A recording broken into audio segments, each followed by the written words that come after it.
سورہ کاف کی فضیلت اور وظیفہ۔ اس سورت کی فضیلت کا بیان، خصوصاً اس کی اول آخر کی 10 آیتوں کی فضیلت کا بیان، اور یہ کہ یہ سورت فتنہ دجال سے محفوظ رکھنے والی ہے۔ حضرت عازب رضی اللہ عنہ سے روایت ہے کہ ایک صحابی اسید بن حضیر رضی اللہ عنہ نے نماز میں سورہ کاف کی تلاوت کی۔ اسی گھر میں گھوڑا بندھا ہوا تھا، گھوڑے نے اچھلنا کودنا شروع کر دیا۔ اسید نے ادھر خیال نہ کیا، اللہ کے سپرد اس کو کر دیا۔ اس کے بعد جب انہوں نے سلام پھیرا تو دیکھا کہ بادل کے ایک ٹکڑے نے ان کے سارے گھر پر سایہ کر رکھا ہے۔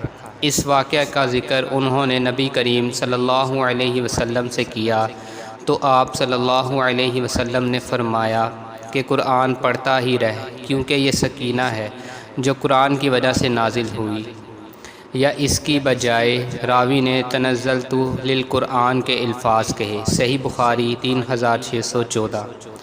سیدنا ابو درداء رضی اللہ عنہ نے کہا کہ نبی کریم صلی اللہ علیہ وسلم نے فرمایا، جو یاد کرے سورہ کاف کی اول کی 10 آیتیں وہ دجال کے فتنے سے بچے گا۔ صحیح مسلم 1883۔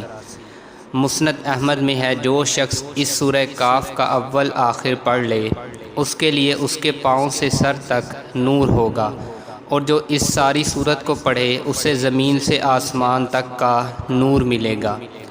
ایک غریب سند سے ابن مردویہ میں ہے کہ جمعے کے دن جو شخص سورہ کاف پڑھ لے اسے پیر کے تلووں سے لے کر آسمان کی بلندی تک کا نور ملے گا، جو قیامت کے دن خوب روشن ہوگا، اور دوسرے جمعے تک کہ اس کے سارے گناہ معاف ہو جائیں گے۔ اس حدیث کے مرفوع ہونے میں نظر ہے، زیادہ اچھا تو اس کا موقف ہونا ہی ہے۔ ابو سعید خدری رضی اللہ عنہ سے مروی ہے کہ جس نے سورہ کاف جمعے کے دن پڑھ لی اس کے پاس سے لے کر بیت اللہ شریف تک نورانیت ہو جاتی ہے۔ مستدرک حاکم میں مرفوعاً مروی ہے کہ جس نے سورہ کاف جمعے کے دن پڑھی اس کے لیے وہ جمعے کے درمیان تک نور کی روشنی رہتی ہے۔